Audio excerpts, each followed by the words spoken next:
السلام علیکم دوستوں، ڈرامہ سیریل جان نثار کی کہانی بہت زیادہ انٹرسٹڈ ہو چکی ہے۔ ڈرامہ سیریل جان نثار کی نیکسٹ ایپیسوڈ میں آپ دیکھنے والے ہیں کہ نوشیروان دعا کو لے کر حویلی پہنچ جاتا ہے۔ ماں سائیں اپنے بیٹے اور بہو کا گھر میں استقبال کرتی ہیں۔ دعا نوشیروان کے ماں باپ سے مل کر کافی خوش ہوتی ہے، مگر نوشیروان کا والد وہیں خاموش کھڑا رہتا ہے تو ماں سائیں کہتی ہے کہ بیٹا تم یہاں کیوں کھڑی ہو، چلو میں تمہیں تمہارے کمرے میں چھڑواتی ہوں۔ پھر جب ماں سائیں دعا کو لے کر چلی جاتی ہیں تو نوشیروان سے اس کا والد کہتا ہے تم اسے یہاں کیوں لائے، وہ بھی میری اجازت کے بغیر۔ دعا کبھی بھی کشمالہ کی جگہ نہیں لے پائے گی، میری بہو صرف کشمالہ ہے، دعا کو میں اپنی بہو نہیں مانتا۔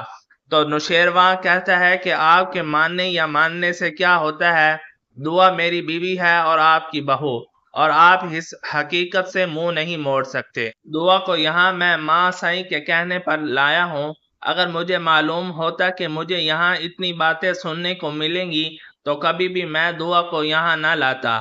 اس کے بعد جب کشمالہ کو معلوم ہوتا ہے کہ نوشیروان دعا کو حویلی لے آیا ہے تو وہ سیدھا دعا کے پاس جاتی ہے اور دعا سے کہتی ہے کہ تمہاری ہمت کیسے ہوئی یہاں آنے کی، ایسا نہ ہو کہ میں تمہیں دھکے دے کر یہاں سے نکال دوں۔ تو پھر دعا کہتی ہے کہ آپ یہ مت بولیں، یہ میرا بھی گھر ہے، میں اب نوشیروان کی بیوی ہوں، آپ مجھے یہاں سے نہیں نکال سکتی۔ اب تو مجھے ماں سائیں نے بھی اپنی بہو مان لیا ہے، تو اب تم میرا کچھ نہیں بگاڑ سکتی۔ اگر تم مجھے یہاں سے نکالنا بھی چاہتی ہو تو نکال دو۔ تو پھر تم نوشیروان کو کیا جواب دو گی؟